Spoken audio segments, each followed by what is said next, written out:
Hi, my name's Katie Hinkle, and along with me that did this presentation is Nathan Michael. We decided to run for President of the United States.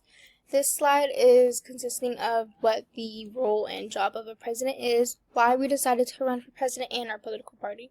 So to get started, the president is both the head of state and head of government of the United States, along with Commander-in-Chief of the Armed Forces. They're responsible for the execution and enforcement of laws created by Congress, along with also being required to report to Congress annually on the state of the union and may also veto bills at points. We decided to run for president because out of all of the positions, yes, it was an easier position to look at and run for based on other political positions we had looked at before, but we also wanted to express how much we wanted to help and put a change into our world since, yes, we do live here. A political party, just to refresh your guys' memory, is an organization a candidate aligns with based on beliefs. So our political party as a presidency candidate is a Republican. These two forms here are forms you would need to fill out as a candidate. Also, another heads up is running as a Republican for presidency, you need 52,863 signatures just to get your name onto the ballot. And you have to have these qualifications, which are being a natural-born citizen of the U.S., being at least 35 years of age, and you need to be a resident of the U.S. for at least 14 years. A couple ways we decided to get our name onto the ballot with social media. We would use Instagram, YouTube, Facebook, Twitter, and etc. Basically creating our own accounts and getting in touch with local governments like the Sheriff's Department or DA's office, along with businesses like pastry shops, coffee shops, retail stores, and all of that sort. We would also use public speaking to reach a numerous amount of our voters, whether it's at malls, parks, and or again, government agencies. We would also use ads and flyers more so to reach out nationwide and a local audience of voters, just in case, people don't have social media or people don't go out.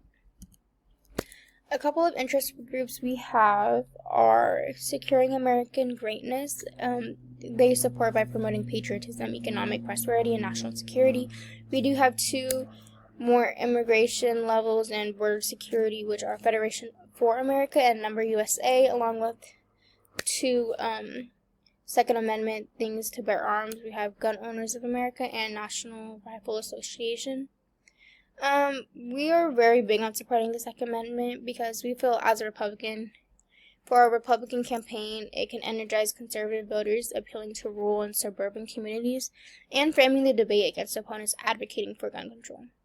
We feel like it'll also help us connect more with the law enforcement and veterans while attracting endorsements and funding from pro-gun organizations. A couple of PACs we have is the Republican Governance Group and the Never Back Down Corporation, along with our Super PAC, which is MAGA.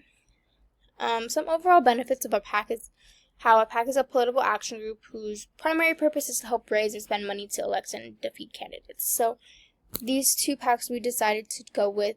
One raised approximately $452,000 and the other one raised approximately $5 million.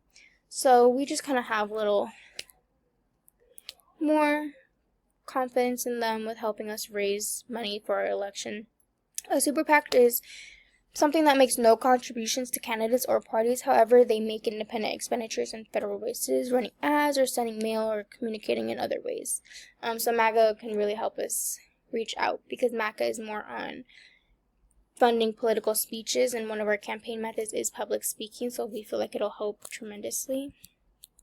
Plans on running our campaign.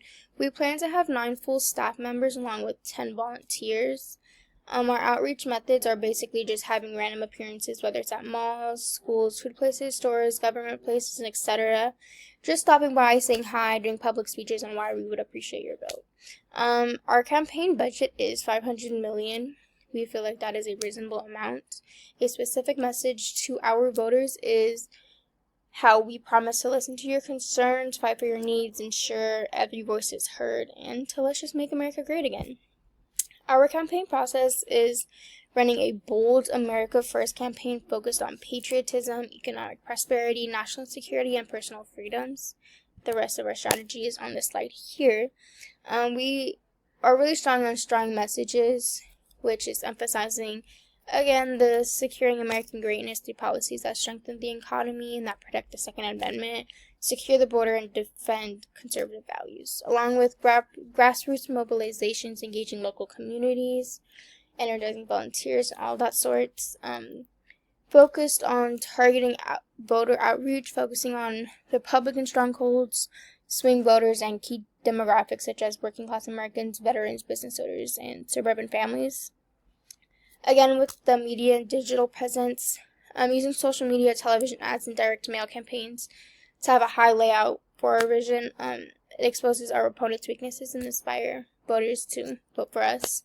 Along with endorsement and alliances, securing backing from conservative leaders, businesses, groups, and pro-American organizations to help enhance credibility and resources. We feel like if we have more endorsements and alliances, that it'll show that we're really serious about it and that we are more credible.